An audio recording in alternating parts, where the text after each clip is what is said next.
दैत्येश्वर उग्रसेन के साथ मयूरेश्वर का युद्ध आरंभ। नंदीश्वर ने शिव शिवा की सेवा में उपस्थित होकर मयूरेश्वर से दैत्य सभा के समस्त समाचार कहे और अपने तथा दैत्यराज के मध्य हुई बातों से भी अवगत कराया। तब मयूरेश्वर ने शिव जी से आज्ञा लेकर प्रथम गणों और देवताओं आदि को दैत्यों पर आक्रमण करने का आदेश दिया। वे बोले, अब यह स्पष्ट हो गया है कि युद्ध के बिना देवताओं का छुटकारा नहीं हो सकता। यद्यपि हम युद्ध नहीं करना चाहते थे, किंतु दैत्येश्वर ने हमें विवश कर दिया है, अतः बिना किसी प्रकार का विलंब किए हमें चढ़ चलना चाहिए। यह कहकर गणेश्वर ने सिंह गर्जना की और समस्त शिव गणादि भी मयूरेश्वर की जय, गणनायक की जय का घोष करते हुए युद्ध के लिए गंडकी नगर की ओर चल पड़े। उधर गुप्तचरों द्वारा आक्रमण का समाचार पाकर दैत्यराज ने सामना करने और शत्रुओं के आगे बढ़ने का आदेश दिया। तब 10 करोड़ दैत्यों की चतुरंगड़ी सेना नगर से बाहर आकर युद्ध करने लगी। प्रथमादिगण बड़ी वीरता, धैर्य और साहस से युद्ध कर रहे थे। दोनों ओर से अनेक प्रकार के मारक शस्त्रास्त्र प्रयोग में लाए जा रहे थे। असुरों पर शिवगढ़ भारी पड़ रहे थे।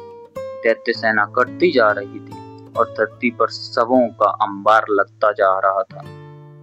धीरे धीरे दैत्यों की विशाल सेना काल कवलित हो गई तथा कुछ थोड़े से बचे कुचे दैत्य उग्रसेन के पास जाकर बोले, राजाधिराज, शिव सेना ने हमारी विशाल वाहिनी को समाप्त कर डाला और नगर की सीमा ब्रह्म भागों, वनों, खेतों, जलाशय तथा अन्याय महत्वपूर्ण स्थानों को भी अधिकार में कर लिया है। हम बड़ी कठिनाई से अपने प्राण बचाकर युद्ध का समाचार देने आए हैं। उससे पहले तो उनकी बातों पर विश्वास नहीं हुआ और जब उसे विश्वास हो गया तो शोक के कारण विलाप करने लगा। देखो, पतंगों के समान तुच्छ शिवगणों ने मेरी सुंदर मंदरगिरी के समान विशाल और अजय सेना को नष्ट कर डाला। अब क्या किया जाए? मंत्रीगण ने उसे समझाया, महाराज, अभी हमारे पास असंख्य सैनिक और सब प्रकार के साधन उपलब्ध हैं। आप आज्ञा दीजिए जिससे कि रण क्षेत्र में पुनः सेना भेजी जा सके। वे तुच्छ शिवगढ़ अवश्य ही पराजित होंगे। उग्रसेन ने कुछ प्रसन्नता व्यक्त करते हुए कहा, अच्छा, इस प्रकार अधिक पराक्रमी वीरों की सेना भेजी जाए। उसकी संख्या भी पहले से अधिक रहे। मैं स्वयं भी रण क्षेत्र में पहुंचता हूँ। अब पहले से अधिक विशाल दैत्य सेना रणभूमि में आ पहुंची। उग्रसेन स्वयं भी अश्व पर सवार होकर वहां पहुंचा और उसने वीरों को भीषण आक्रमण करने का आदेश दिया। इस बार दैत्यगण प्राणों का मोह छोड़कर युद्ध करने लगे। इसलिए शिवगणों के पांव उखड़ गए और वे राक्षसों के सामने पीछे हटने के लिए विवश हो गए। यह देखकर स्वयं मयूरेश्वर अपने वाहन मयूर पर सवार होकर युद्ध में आ डटे। शिव जी भी नंदीश्वर पर आरूढ़ होकर युद्ध करने लगे। शिवगणों ने पुनः असुरों को काटना प्रारंभ कर दिया। नंदीश्वर ने उग्रसेन के मुख से प्रहार किया तथा उसका घोड़ा मार डाला और उसका छत्र तोड़ दिया। इसलिए दैत्यराज दूसरे घोड़े पर बैठकर आया। तभी उसने मंत्रियों से कौस्तुभ और मैत्र नामक 2 दैत्यों ने उसे विश्वास दिलाया, असुर राज, शत्रुओं को नष्ट किए बिना हम आपको अपना मुख नहीं दिखावेंगे। निश्चय मानिए कि हमें कोई भी परास्त नहीं कर सकता। उग्रसेन ने चैन की सांस ली। युद्ध जोरों पर चल पड़ा।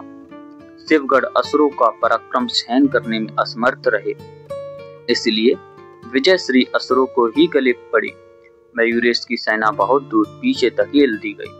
विजय दैत्य सेना विजय गीत गाती हुई नगर में पहुंची।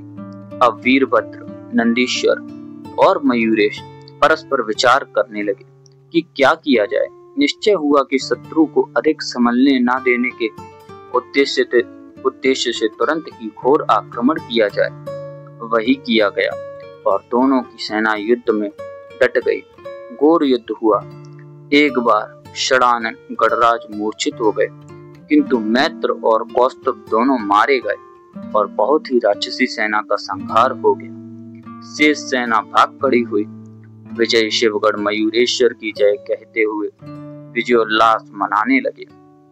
अपनी सेना को पराजित हुई देखकर दैत्यराज ने पुनः विशाल सेना के साथ रणांगन में प्रवेश किया और घोर युद्ध करने लगे। उसके साथ अमरशमय आदि 7 महारथी भी आए थे, जिन्होंने पृथक पृथक 7 व्यूहों की रचना की। यह देखकर गणेश्वर स्वयं मयूर पर सवार हुए और नंदी, पुष्पदंत आदि वीरों के साथ उन व्यूहों को तोड़ने के उद्देश्य से बढ़े। 10 लाख वीरों के साथ भूतनाथ, शिव और विकट नामक वीर थे।